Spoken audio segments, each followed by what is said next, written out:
Hey everyone, welcome to Most Imaginative Bartender. So obviously things are a little bit different, but we're still here to talk about creative outlets and hopefully inspire you with some videos. Well, in these videos, we're gonna show you the creative outlet of the 12 most imaginative bartenders. James Socci is coming out of Portland, and her creative outlet is rituals and storytelling. And she definitely has an amazing way of communicating. Absolutely. During the finals, she created this beautiful story, and the way how she spoke, she captured all the room. The judges were just looking at her and it was absolutely amazing. Yeah, spellbinding for sure. Well, let's call her. Let's do it.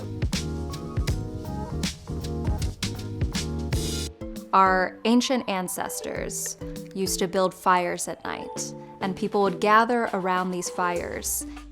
They would dream about what the stars might mean, and they would tell each other stories. From that same fire, both rituals and stories were born.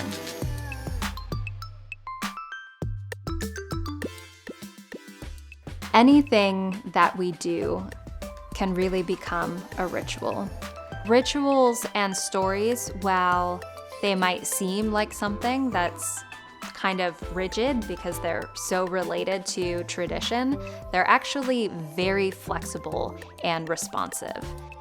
They really just give us an opportunity to take something that's already happening and create a structure and a container by which we can really experience that together. One of the rituals that has been a part of my life for many, many years has been a simple storytelling circle or a counsel circle or a sharing circle. There's many names for it.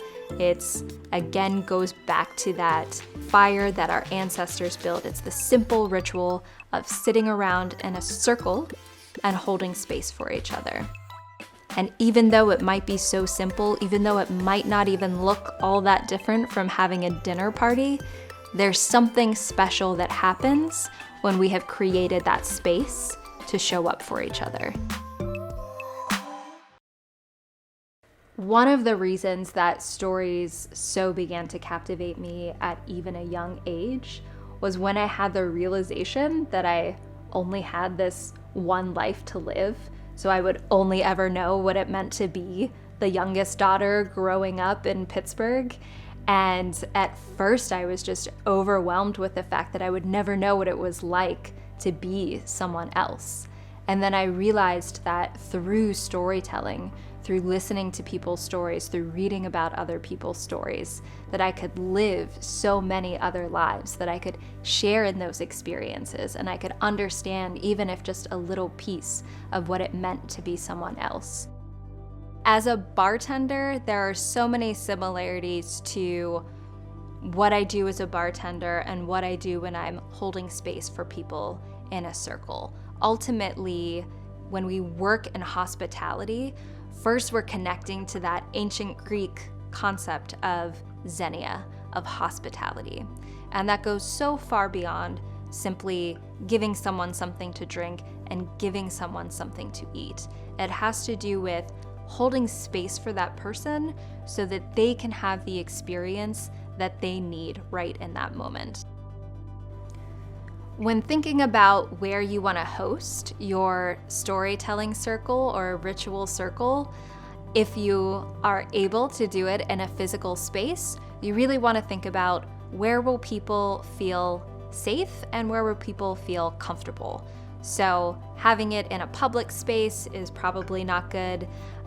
If you're having it at your home, you really want to make sure that either your roommates or partner are either involved in the circle or not going to be there. It's important to pick a space where there won't be any interruptions and where people can feel safe and comfortable that they can share what's really on their hearts.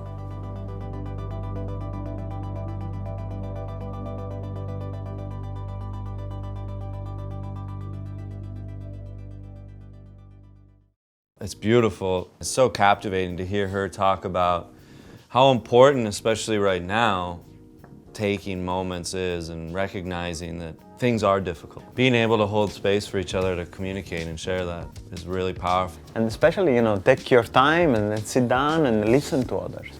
And I think it's really about bartending. You know, when you make a martini, it's really all about and the ice and the dilution and the temperature and the guest in front of you.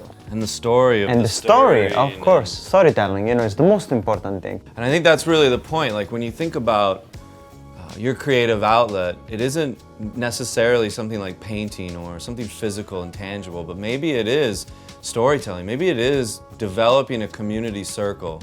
And I think no matter what, you can see how these outlets color what you do. And if you've ever had a drink from James, the process of making the drink is more important than the drink. Hopefully that inspires you a little bit to get out there and look at canvases in a lot of different ways. A canvas isn't just a canvas that you paint on, but it could be the community that surrounds you. It gets you to share and think in a new and special way.